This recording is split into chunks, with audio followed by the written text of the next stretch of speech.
Support comes from Entergy provides much more than power. We support science and engineering at local schools to build a brighter path to better jobs and help prepare the next generation. Because together, we power life.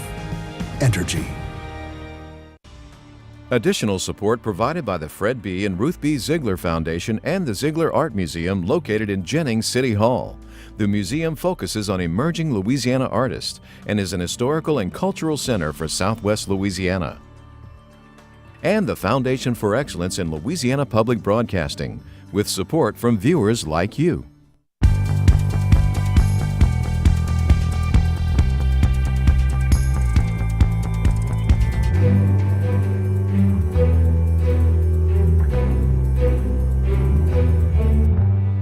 Officers Lake and Salamone attempted to make a lawful arrest of Alton Sterling based upon probable cause.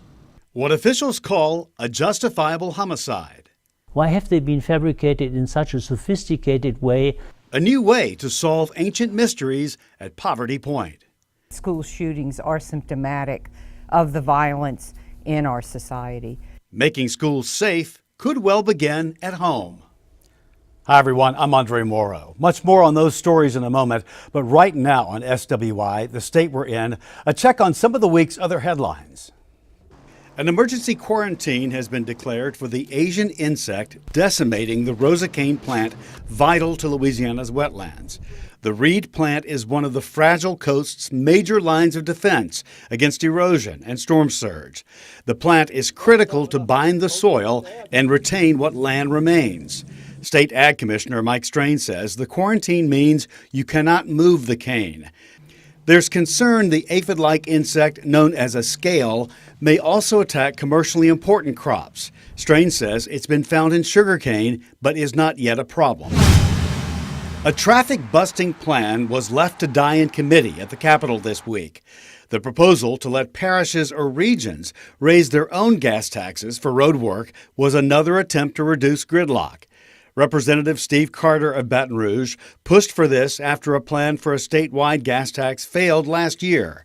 DOTD Secretary Sean Wilson opposes the regional approach, saying it could divert money from statewide projects. Plans to expand service of the oil and gas industry at Port Fourchon are moving along. The Greater Lafourche Port Commission is working on a plan to deepen the Belle Pass entrance into Port Fourchon from 26 feet to 50 feet and part of Bayou Lafourche to the same depth. An environmental impact statement should be released this summer. Feasibility studies will have to be approved before actual work would begin. State lawmakers have again rejected an effort to set a minimum wage in Louisiana that is higher than the federal rate. The state Senate also rejected legislation meant to address pay disparities between men and women. The minimum wage went up in 18 states at the beginning of this year and increased in 19 states the year before. Said Governor Edwards, this missed opportunity is a step backwards for our families and our children who live in poverty but want to work.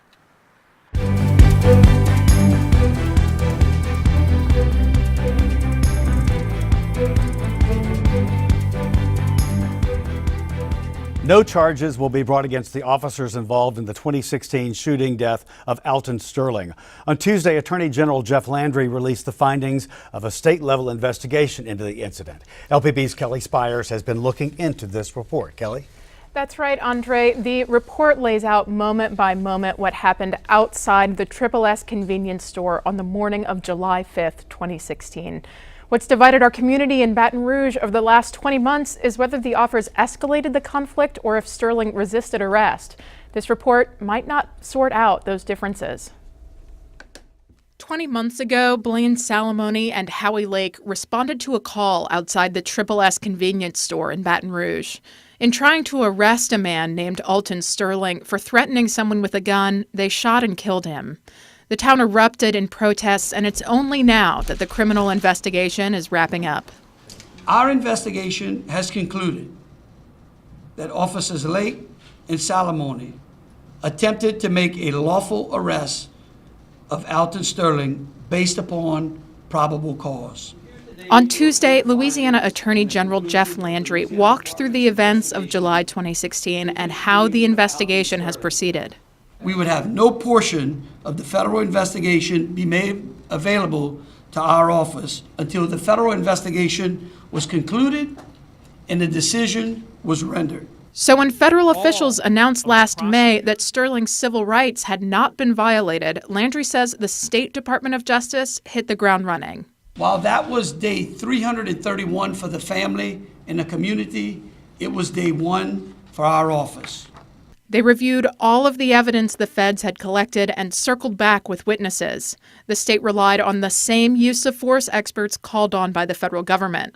The state found no criminal act had occurred on the part of the officers. I know the Sterling family is hurting. I know that they may not agree with this decision. I pray that God blesses and keeps the Sterling family through this difficult time. The Sterling family attorneys say it's not over. They'll pursue a civil case by bringing a suit against the officers directly. We will prove in a court of law that the actions of these officers were outrageous. They were not necessary. They exceeded all bounds of decency. And in the meantime, the family hopes to motivate the community at the ballot box. It takes courage to have political office. It takes courage to be a prosecutor.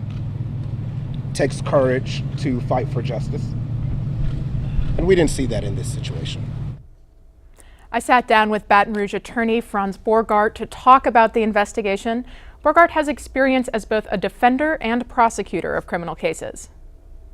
Thanks for joining us, Franz. Thank you for having me. All right, to get started, I would like to know what exactly the Attorney General was charged with looking at. So the AG's office had the state case. If you look at the landscape of everything, the feds had a determination of whether or not federal civil rights were violated. But the AG's office just looked at whether or not there was a state law violation. And I guess I'd also like to ask about what exactly the cops could have been charged with. At one end of the spectrum, the extreme, you have second-degree, first-degree murder, which I don't think that a lot of people thought that this fell into. I think that most people on all sides thought that this was either a manslaughter, a negligent homicide, or maybe some form of battery/assault. Where most of us thought this would fall is this negligent homicide, is it manslaughter? A manslaughter is a crime that's done in the heat of the passion. The typical example of manslaughter is you walk in on a spouse and you see them, philandering with another person and you snap. So the question was this that situation? Although a manslaughter can also be a murder without intent. Negligent homicide, on the other hand, is a murder that happens because of criminal negligence. And criminal negligence means a gross deviation of normal, acceptable, and most importantly, reasonable behavior. So that's kind of where we all thought this would kind of fall. And by the way, in the federal proceeding, it was a determination of federal civil rights, which are extremely difficult in terms of burden to meet. Negligent homicide's up at an easier, lower kind of, elemental burden. Okay, and when a prosecutor is bringing a grand jury or presenting a case to a grand jury, what kind of materials are they looking at when they're making that decision? In a non-life offense death penalty case, you don't have to use the grand jury. You can if you want to. It's prosecutorial discretion. So he can use the grand jury. He can use what's called a bill of information. He could have charged, had he decided to charge these officers through a bill of information. Now, if you're using a grand jury, though, it's a group of citizens that meet, that are presented evidence by the prosecution. They hear testimony. They get normal evidence that you would think of, physical evidence, videos. They actually have subpoena power to where the grand jury can ask witnesses to come and they can interview them. It's all done under secret, though. It's all confidential.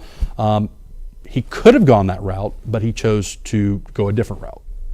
When you're looking at this report, it kind of looks like the Attorney General used a lot of the same evidence as the federal government used in their case. What can you tell me about that, since they were looking at two different things? So there really are no rules in terms of independent investigations with regard to the federal government and the state. He can use everything the feds used. It looks like what he did was his agency talked to witnesses and made sure that whatever they said initially was consistent and still what is accurate or truthful. And it seemed like most of it was. It looks like what he did not consider was Baton Rouge police policy, and he didn't consider any statements made by the police officers, which is problematic only in so much as if you're making a determination of criminal negligence, which would fit with a negligent homicide determination, you would need to know what is reasonable. That's kind of the criminal negligence standard, is what's reasonable in light of all the things that are happening, circumstances, and training experience of those officers. So that kind of would be relevant. The question of what an officer said to Mr. Sterling would be relevant, because you would want to know, did that officer exacerbate the situation or escalate it based on something he said or did. But in terms of the report itself, it looks pretty thorough. So I think it's fair to say that he looked at everything he could look at and excluded some things, but it looks pretty holistic. And we saw the family attorneys say that they're still looking at a civil case. What is that? So they filed a civil case in state court, in the 19th Judicial District Court, and I would assume that their case is about excessive force. It is a civil rights oriented case. It is not a beyond a reasonable doubt standard. It's in fact a lower standard than beyond a reasonable doubt. Any kind of crime like this, there's always that civil component. We call it tort. And so the wrongfully, violated surviving family members have a civil claim. Now, whether or not that civil claim has traction and legs to it, that's going to be up for a jury to decide. All right. Well, thank you very much for joining us. Thank you very much for having me.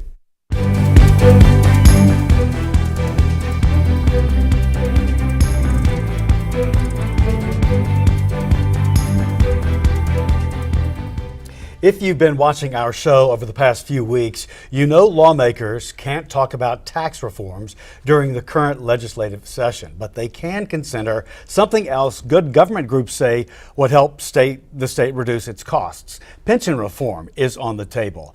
Now, this may sound uninteresting if you're not a state employee, but where the money goes affects everyone. We're talking about pension reform today because of something called the UAL. That's unfunded accrued liability. What that is a metric that shows how the state is at risk regarding retirement payments. The important thing to know is that state agencies are paying toward that and not paying for state services. Robert Travis Scott is with a good government group called the Public Affairs Research Council.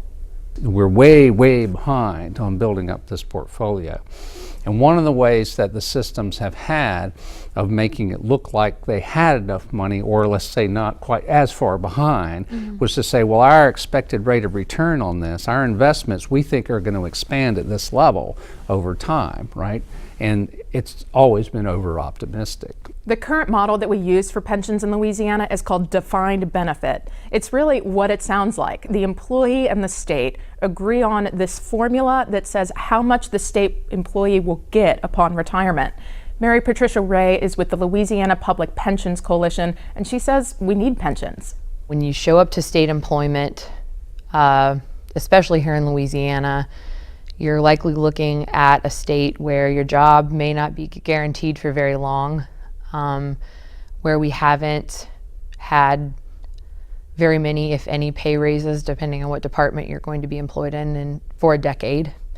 So you're probably looking for some job security in another way, some other kind of benefit. Maybe it's healthcare, maybe it's a pension that compares above and beyond a similar job in the private sector. The new plan would be a hybrid of defined benefit and something called defined contribution. That means the state has a set amount that it will put into the plan up front. It's kind of like a 401k. It takes the same defined benefit plan and just reduces that plan a little bit down to where it's like a Social Security equivalent. That plan is going to be their cushion. What you end up with is less risk of accumulating more of these liabilities that you can't pay for. Because your defined benefit plan is smaller, it means that you have less risk of UAL, and it also means that if you do get UAL, it's probably going to be smaller and not such a big burden. On the other hand, defined contribution systems really leave how much money you will receive up to the whims of the stock market. We don't need to allow the whims of Wall Street, the ups and downs, to affect the benefits of our members when we've got a great system right now. The proposed plan would only affect new employees after the year 2020. Scott says it modernizes the pension system. It used to be that employees would join the state and work their entire careers here, but it doesn't work that way anymore. For the overwhelming majority of employees who are going to be or have been in the system and will be in the system and who would be eligible for this program, this is going to definitely be something that's better for them, because they'll be able to get some of their money back out of the system if they only stay for a few years. They're telling us that no one stays in one place their entire career anymore, and I think that's undeniable. I don't think anyone goes 10 years in the private sector without a raise. You have this huge burden that's lying on top of your salary and your benefits that the state is compensating in order to, employ you in order to meet the system. So is that going to make it easier for you to get a raise? Look, let's pay more up front as we go and not try to knock off our expenses to the next generation. If you're fixing the retirement system, you're fixing it for the 2030s. You're fixing it for the 2040s. Now, neither Ray nor Scott were elected to represent state employees. The Louisiana State Employee Retirement System, which has officers elected by its membership, is behind the plan, as is the Retired State Employees Association. Kelly, thank you so much for that. I appreciate it. The debate over making schools safe saw action at the state capitol this week. One bill allowing students to carry bulletproof backpacks remains alive. Another proposal for active or retired military or police to give security did not. The items are two of dozens filed this session to address school safety in the aftermath of the deadly Parkland, Florida shooting. This month, Louisiana Public Square brought full discussion to the topic. Here's an excerpt. If you have a situation such as you had in Parkland a few weeks ago, such as you had in Sandy Hook and others, the only effective response to an armed intruder is a trained and armed response, whether that's a police officer, whether that is someone else, school personnel. But armed and trained is the only effective way to deal with that once they get past the barriers. I feel like the gun is just an outlet for people to address their own personal issues, and they could take it out on innocent bystanders. And what's stopping a teacher or anyone else from having a bad day with a gun? Because it seems like a lot of these shooters, people know them as normal people, and they have a problem or like a bad incident, they flip a switch and they shoot up a school. I think we have to get our mind around the fact that we cannot prevent school shootings. At the point that someone makes a decision to do that, all you can do is not create school shooters and then be ready to respond to it. I can take a .22 rifle and do just as much damage as AR-15. It's the same concept here, and that is not what we need to be focused on. If you take guns and do better gun control, I can still get my hands on a gun if I want to. We have to support mental health efforts, and mental health being good mental health, not just for the ill, but just in how we're rearing our children, the atmosphere in which we as individuals are functioning, and how we handle our interpersonal relationships, and the huge issue of conflict resolution. It's a huge issue that we have somehow forgotten, that you can be angry, you can be upset with one another, and yet you can come back together and resolve those differences. Every teacher, every administrator, every school board member, every superintendent in a school system yearns to have more counselors on their campus, more mental health support, more of a focus on intervention at the school level, especially at younger ages. That entails funding. Therein lies the problem. We can't have this conversation without an honest discussion in regards to funding. We have a lot of poorer parishes that we don't have the resources. Where I have 10 rural parishes. We don't have the resources, so there's an opportunity. There's probably other instruments out there, but the effort is to have something. To have nothing there, I feel like that is just not, it's not an answer for me. A rebroadcast of Making Schools Safe airs Sunday, April 1st at 11 a.m. It's also online now at lpb.org/public square. While you're there, we'd love to hear your comments and opinions about the show.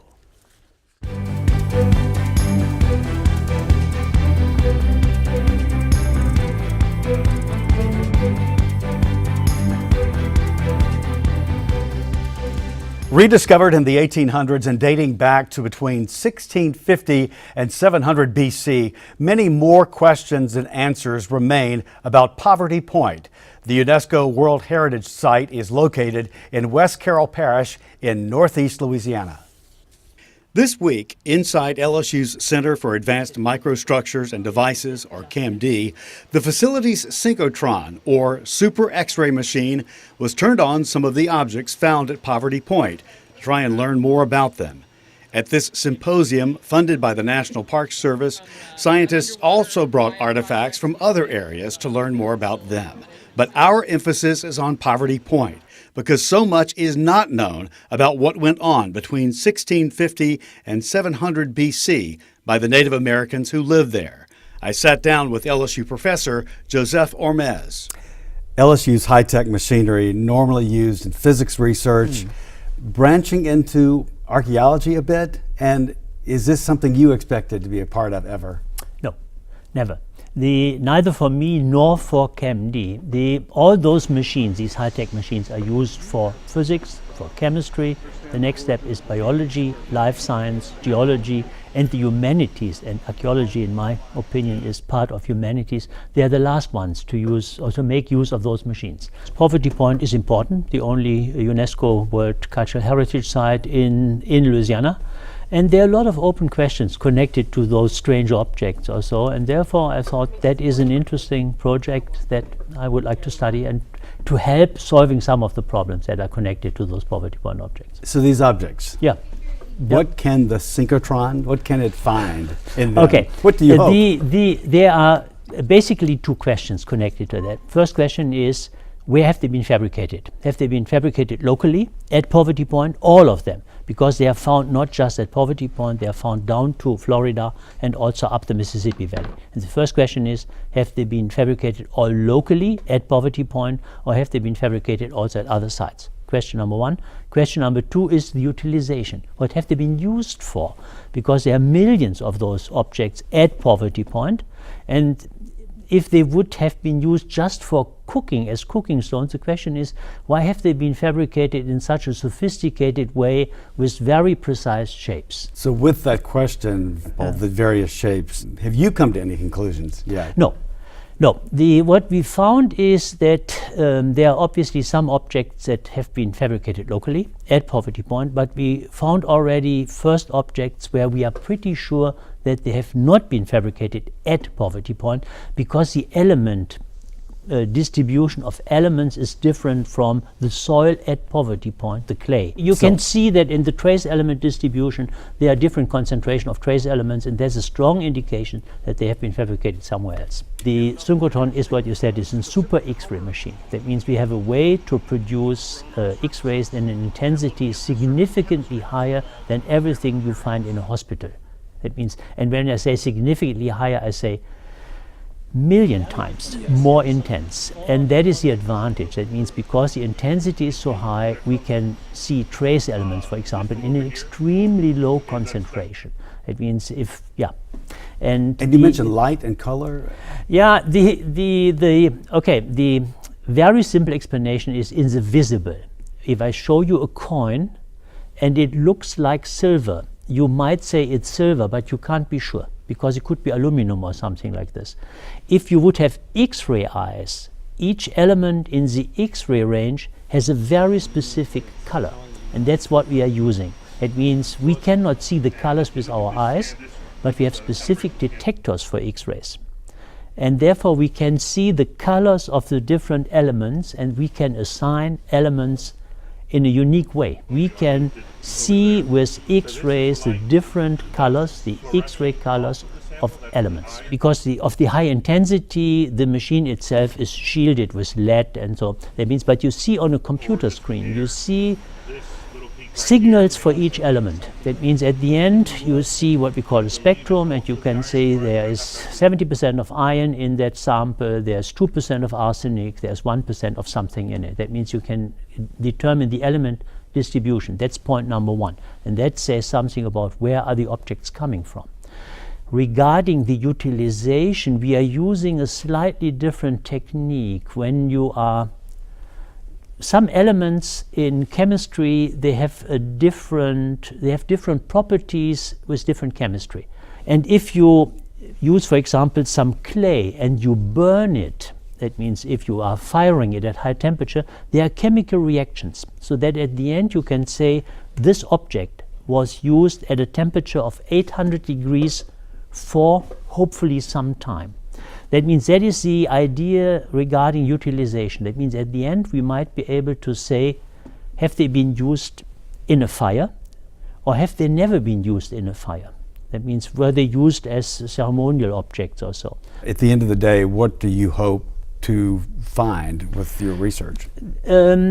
We know hardly anything about the people that lived in Poverty Point. And there's a lot of speculation that there were more trading routes than we would expect. That means really trading to Florida or so. And that would give some better feeling about what that culture was about. I think they were more advanced than we might expect. That means we will learn something about trading routes, and we might learn something about the techniques that they use for fabricating, also some ceramic materials and things like this.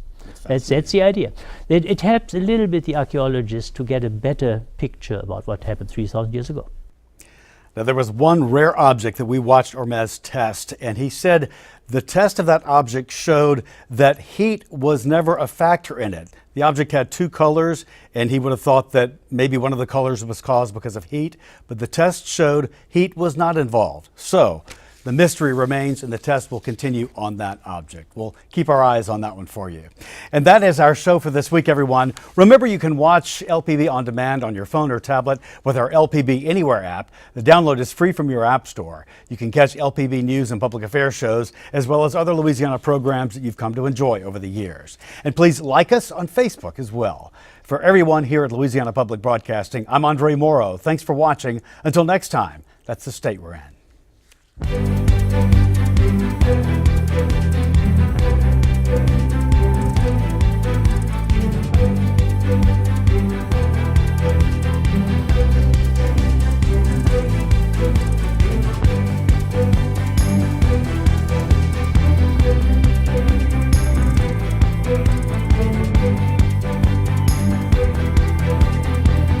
Check us out on Facebook and Twitter, and visit lpb.org, where you can view more stories and leave us a comment.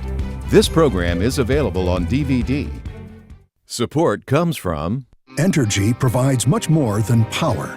We support science and engineering at local schools to build a brighter path to better jobs and help prepare the next generation. Because together, we power life. Entergy.